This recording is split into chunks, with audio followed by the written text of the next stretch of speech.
Sir నమస్తే అండి. నమస్కారం అండి. పవన్ కళ్యాణ్ గారు తన ప్రసంగంలో అనేక విషయాలు చర్చించారు. అందులో అందరినీ ఆకర్షించిన అంశం, అలాగే చర్చనీయాంశమైన అంశం కూడా 40 ఏళ్ల టీడీపీ పార్టీని నేను నిలబెట్టాను అన్నాడు. సరే, ఇప్పుడు టీడీపీ పార్టీ అభిమానులు కానీ ఆశావాహులు కానీ మరి అందరు వాళ్ళు కూడా కౌంటర్లు ఇస్తున్నారు. ఇదేంది నువ్వు నిన్నగాక మొన్న వచ్చి మమ్మల్ని నువ్వు నిలబెట్టేది ఏంటి అంటున్నారు.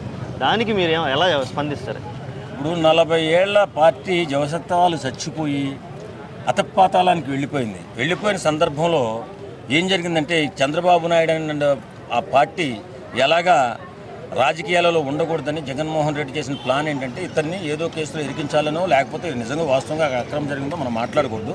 చంద్రబాబు నాయుడు లాంటి 40 ఏళ్ల రాజకీయ చరిత్ర ఉన్నటువంటి నాయకుడిని జైల్లో కూర్చోబెట్టినప్పుడు దిక్కుతోసిన స్థితిలో దౌర్భాగ్యమైన స్థితిలో ఉన్నది తెలుగుదేశం పార్టీ. అది అందరికీ తెలిసిన విషయమే.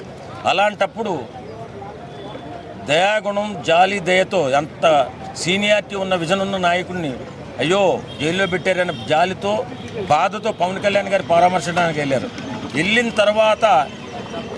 వెళ్ళిన తర్వాత రోడ్డు మీద పడుకుని జగన్మోహన్ రెడ్డి ఆపించేస్తే రోడ్డు మీద పడుకుని కారులో వెళ్ళి ఒక్కసారిగా జైలుకి వెళ్ళి ములాఖత్ పెట్టి కలిసిన తర్వాత ఒక్క ప్రకటన చేశాడు.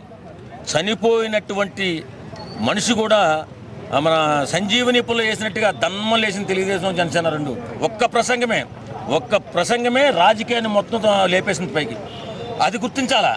అది గుర్తించకుండా బాగా బలమైన పార్టీ ఆయన ఏమన్నాడు, మనము నిలబడ్డాం, 40 సంవత్సరాల చరిత్ర ఉన్నటువంటి తెలుగుదేశం పార్టీని నిలబెట్టాం.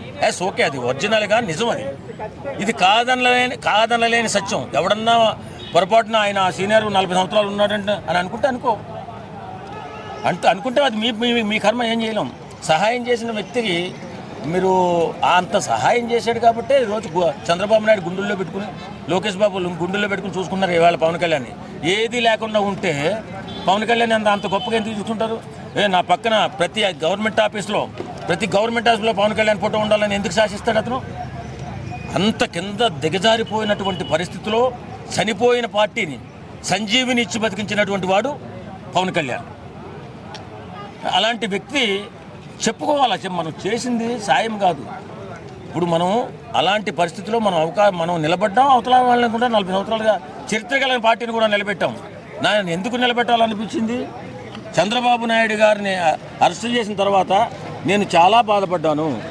ఎందుకంటే ఒక పనికిమాలిన కేసులో తీసుకెళ్ళి రాత్రి అనక పగలనక అటు తిప్పి రోడ్ల మీద ఒక రోజు నైట్ అంతా నిద్ర లేకుండా చేసి కోర్టుకి అప్పగించి జైల్లో వేసిన తర్వాత 15 సంవత్సరాల ముఖ్యమంత్రి ఎలాంటి ఫెసిలిటీస్ లేకుండా జైల్లో పడేసి వెకిలి నవ్వులు నవ్వారు, పండగ చేసుకున్నారు. రోజా లాంటి వ్యక్తి టపాసులు కాల్చింది.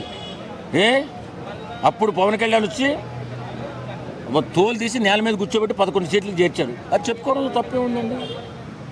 అతని విజన్ అది. అతను ఒక్క ప్రసంగంతో ఆ జైలు బయటకు వచ్చి మాట్లాడిన మాటతో తన్మనన్ని 2 పార్టీలు ఉవ్వెత్తులు లేచిపడ్డాయి. ఇప్పుడు అవును కదా, అంత సీనియారిటీ ఉన్న అతను 15 సంవత్సరాలు ముఖ్యమంత్రి చేశాడు. పవన్ కళ్యాణ్ గారు చెప్పింది నిజమే కదా. ఇంత ఘోరమా? అమ్మ జగన్ రెడ్డి, సైకో రెడ్డి అని చెప్పేసి అప్పుడు ఏం చేశారు? ప్రజలంతా తిరగబడి జగన్ రెడ్డిని అతి భయంకరంగా నీచంగా నేల మీద కూర్చోబెట్టారు 11 సీట్లకి వచ్చి. ఇవాళ బోరుని ఎడుతున్నారు వాళ్ళు. ఆ మాట మనం చేసిన విజయాలు, మనం చేస్తున్నటువంటి కార్యక్రమాలు, మనకు అవకాశం వచ్చుకున్నప్పుడు చెప్పుకోవడం తప్పే ఉంది. నేను ఈ పని చేశానండి, ఆ పని చేసినందువల్ల కృష్ణకాంత్ పార్క్లో ఒక వ్యక్తి బతికాడు అని చెప్పుకోవడం తప్పుందా? మనం చేసిన పని చెప్పుకున్నాడు ఆయన, అందులో ఏం తప్పులేదు. ఎవడో మాట్లాడే వాళ్ళు అంతా ఇలా మాట్లాడుతూ ఉంటారు, ఏదో అగెన్స్ట్గా ఉన్నవాళ్ళు. పవన్ కళ్యాణ్ ఎప్పుడు తన మంచితనంతో ఆయన ఎప్పుడూ కూడా దేదీప్యమానంగా ఎలుగుతూనే